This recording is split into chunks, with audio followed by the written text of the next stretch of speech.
हरे कृष्णा, राधे राधे दोस्तों। आप सभी को देव उठनी एकादशी व्रत कथा की हार्दिक शुभकामनाएं। आप सभी पर विष्णु भगवान की कृपा सदा सर्वदा बनी रहे। आपसे अनुरोध है कि कथा को पूरा अवश्य सुनिएगा। कार्तिक माह के शुक्ल पक्ष की एकादशी को देव उठनी एकादशी, देवोत्थान एकादशी, देव उठनी ग्यारस, प्रबोधनी एकादशी आदि नामों से जाना जाता है। इस दिन श्री हरि विष्णु निद्रा से जागते हैं। तो आइए जानते हैं कैसे करें व्रत पूजन। देवउठनी एकादशी के दिन व्रत करने वाली महिलाएं प्रातः काल में स्नानादि से निवृत्त होकर आंगन में चौक बनाएं। उसके पश्चात भगवान विष्णु के चरणों को कलात्मक रूप से अंकित करें। फिर दिन की तेज धूप में विष्णु के चरणों को ढक दें। देवउठनी एकादशी को रात्रि के समय सुभाषित, स्तोत्र पाठ, भगवत कथा और पुराण आदि का श्रवण और भजन आदि का गायन करें। घंटा, शंख, मृदंग, नांगड़े और बीड़ा बजाएं। विविध प्रकार के खेल कूद, लीला और नाच आदि के साथ इस मंत्र का उच्चारण करते हुए भगवान को जगाएं। उत्तिष्ठ गोविंद त्यज निंद्रा, जगत पतये त्वयि सुप्ते जगन्नाथ, जगत सुप्तम भवेदिदम्। उत्थिते चेष्टते सर्वमुक्तिष्ठोत्तिष्ठ माधव, गता मेघा विच्चये निर्मलं निर्मलादिशं, शारदानि च पुष्पाणि ग्रहाणां मम केशवम्। इसके बाद विधिवत पूजा करें। पूजन के लिए भगवान का मंदिर अथवा सिंहासन को विभिन्न प्रकार के लता, पत्र, फल, पुष्प और बंधन बार आदि से सजाएं। आंगन में देवोत्थान का चित्र बनाएं। तत्पश्चात फल, पकवान, सिंघाड़े, गन्ने आदि चढ़ाकर डलिया से ढक दें तथा दीपक जलाएं। विष्णु पूजा या पंचदेव पूजा विधान अथवा रामार्चन, चंद्रिका आदि के अनुसार श्रद्धा पूर्वक पूजन तथा दीपक, कपूर आदि से आरती करें। इसके बाद कथा पढ़ें। एक राजा के राज्य में सभी लोग एकादशी का व्रत रखते थे। प्रजा तथा नौकर चाकरों से लेकर पशुओं तक को एकादशी के दिन अन्न नहीं दिया जाता था। एक दिन किसी दूसरे राज्य का एक व्यक्ति राजा के पास आकर बोला, महाराज कृपया करके मुझे नौकरी पर रख लें। तब राजा ने उसके सामने एक शर्त रखी कि ठीक है, रख लेते हैं, किंतु रोज तो तुम्हें खाने को सब कुछ मिलेगा, पर एकादशी को अन्न नहीं मिलेगा। उस व्यक्ति ने उस समय हाँ कर ली, पर एकादशी के दिन जब उसे फलाहार का सामान दिया गया तो वह राजा के सामने जाकर गिड़गिड़ाने लगा, महाराज इससे मेरा पेट नहीं भरेगा, मैं भूखा ही मर जाऊंगा, मुझे अन्न दे दो। राजा ने उसे शर्त की बात याद दिलाई, पर वह अन्न छोड़ने को राजी नहीं हुआ। तब राजा ने उसे आटा, दाल, चावल आदि दिए। वह नित्य की तरह नदी पर पहुंचा और स्नान कर भोजन पकाने लगा। जब भोजन बन गया तो वह भगवान को बुलाने लगा, आओ भगवान, भोजन तैयार है। उसके बुलाने पर पीताम्बर धारण किए भगवान चतुर्भुज रूप में आ पहुंचे तथा प्रेम से उसके साथ भोजन करने लगे। भोजनादि करके भगवान अंतर ध्यान हो गए तथा वह अपने काम पर चला गया। 15 दिन बाद अगली एकादशी को वह राजा से कहने लगा कि महाराज मुझे दुगना सामान दीजिए। उस दिन तो मैं भूखा ही रह गया। राजा ने कारण पूछा तो उसने बताया कि हमारे साथ भगवान भी खाते हैं, इसीलिए हम दोनों के लिए ये सामान पूरा नहीं होता। यह सुनकर राजा को बड़ा आश्चर्य हुआ। वह बोला, मैं नहीं मान सकता कि भगवान तुम्हारे साथ खाना खाते हैं। मैं तो इतना व्रत रखता हूँ, पूजा करता हूँ, पर भगवान ने मुझे कभी दर्शन नहीं दिए। राजा की बात सुनकर वह बोला, महाराज यदि विश्वास ना हो तो साथ चलकर देख लें। राजा एक पेड़ के पीछे छिपकर बैठ गए। उस व्यक्ति ने भोजन बनाया तथा भगवान को शाम तक पुकारता रहा, परंतु भगवान नहीं आए। अंत में उसने कहा, हे भगवान, यदि आप नहीं आए तो मैं नदी में कूदकर अपने प्राण त्याग दूंगा। लेकिन भगवान नहीं आए। तब वह प्राण त्यागने के उद्देश्य से नदी की तरफ बढ़ा। प्राण त्यागने का उसका दृढ़ इरादा जान शीघ्र ही भगवान ने प्रकट होकर उसे रोक लिया और साथ बैठकर भोजन करने लगे। खा पीकर वे उसे अपने विमान में बिठाकर अपने धाम में ले गए। यह देख राजा ने सोचा कि व्रत उपवास से तब तक कोई फायदा नहीं होता जब तक मन शुद्ध न हो। इससे राजा को ज्ञान मिला। वह भी मन से व्रत उपवास करने लगा और अंत में स्वर्ग को प्राप्त हुआ। देव प्रबोधिनी एकादशी की दूसरी कथा। एक राजा था। उसके राज्य में प्रजा सुखी थी। एकादशी को कोई भी अन्न नहीं बेचता था। सभी फलाहार करते थे। एक बार भगवान ने राजा की परीक्षा लेनी चाही। भगवान ने एक सुंदरी का रूप धारण किया तथा सड़क पर बैठ गए। तभी राजा उधर से निकला और सुंदरी को देख चकित रह गया। उसने पूछा, हे सुंदरी, तुम कौन हो और इस तरह यहाँ क्यों बैठी हो? तब वो सुंदर स्त्री बने भगवान बोले, मैं निराश्रिता हूँ। नगर में मेरा कोई जाना पहचाना नहीं है। किससे सहायता मांगूं?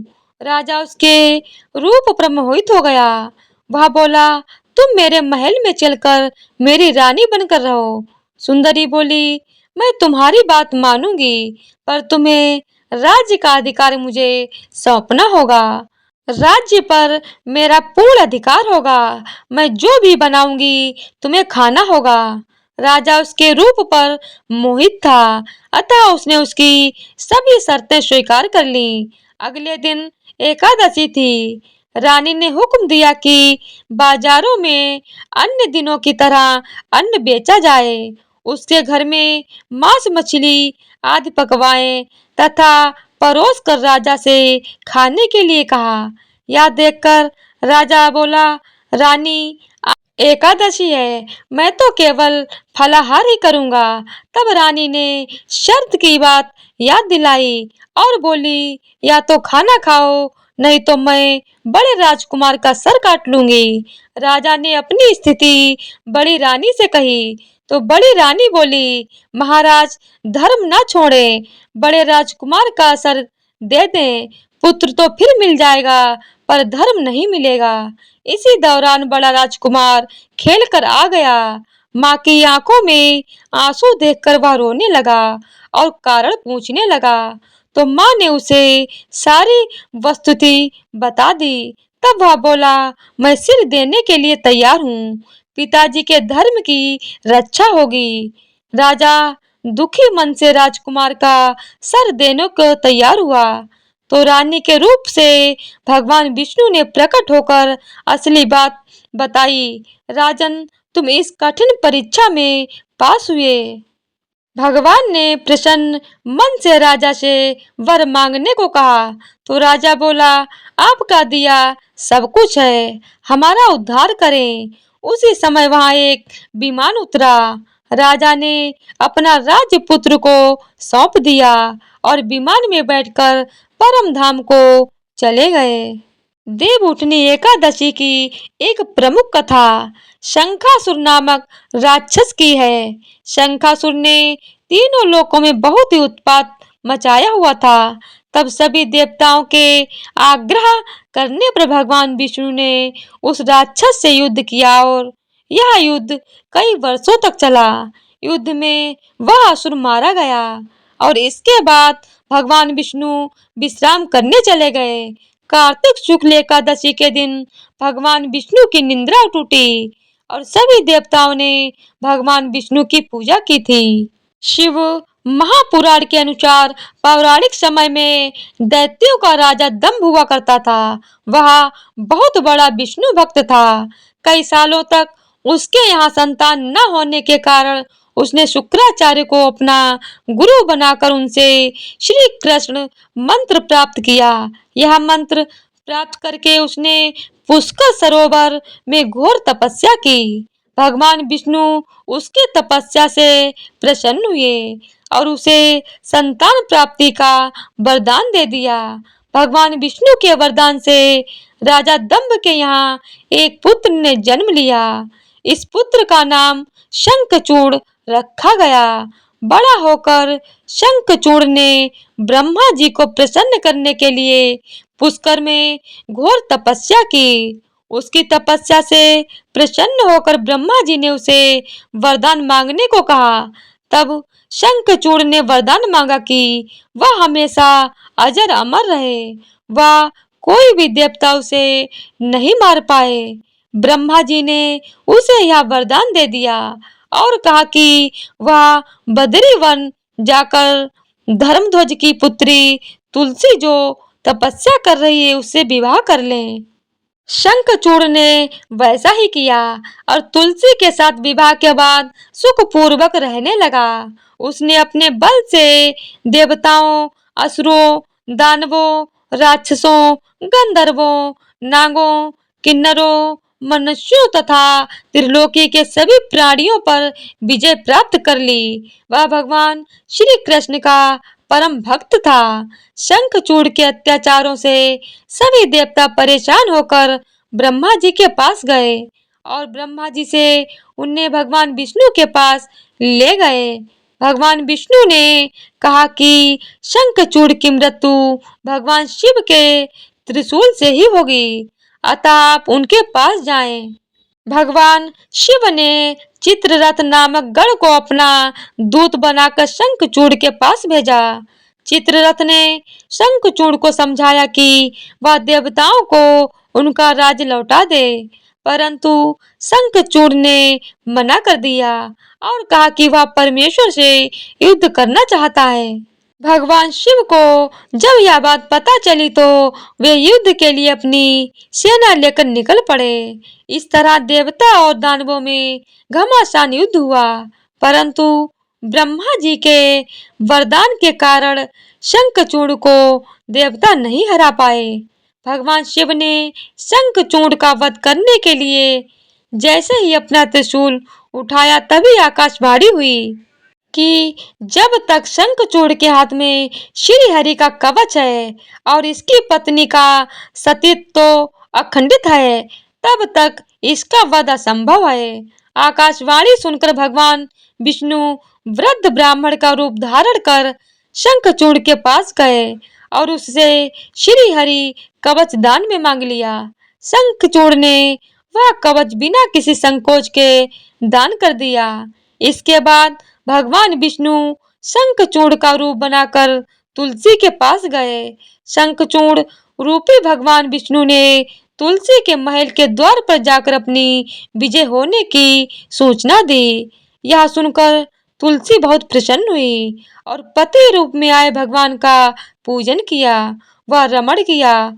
ऐसा करते ही तुलसी का सतीत्व खंडित हो गया और भगवान शिव ने युद्ध में अपने त्रिशूल से शंखचूड़ का वध कर दिया।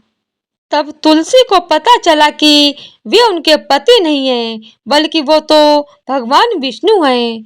क्रोध में आकर तुलसी ने कहा कि आपने छल पूर्वक मेरा धर्म भ्रष्ट किया है और मेरे पति को मार डाला, अतः मैं आपको श्राप देती हूँ कि आप पाषाण होकर धरती पर हैं। तब भगवान विष्णु ने कहा, देवी तुम मेरे लिए भारत वर्ष में रहकर बहुत दिनों तक तपस्या कर चुकी हो। तुम्हारा यह शरीर नदी रूप में बदल कर गंडकी नामक नदी के रूप में प्रसिद्ध होगा। तुम पुष्पों में श्रेष्ठ तुलसी का वृक्ष बन जाओगी और सदा मेरे साथ रहोगी। तुम्हारे श्राप को सत्य करने के लिए मैं पाषाण शालिग्राम बनकर रहूंगा। गंडकी नदी के तट पर मेरा वास होगा। देव प्रबोधनी एकादशी के दिन भगवान शालिग्राम व तुलसी का विवाह संपन्न कर मांगलिक कार्यों का आरंभ किया जाता है। हिंदू धर्म मानता है कि अनुसार इस दिन तुलसी शालिग्राम विवाह करने से अपार पुण्य प्राप्त होता है। तो इसी तरह से देव उठनी एकादशी व्रत कथा संपूर्ण होती है। बोलिए तुलसी मैया की जय हो। ओम नमो भगवते वासुदेवाय नमः। तो आज की वीडियो अगर आप लोगों को पसंद आई हो तो वीडियो को लाइक शेयर और चैनल को सब्सक्राइब कर दीजिएगा। धन्यवाद।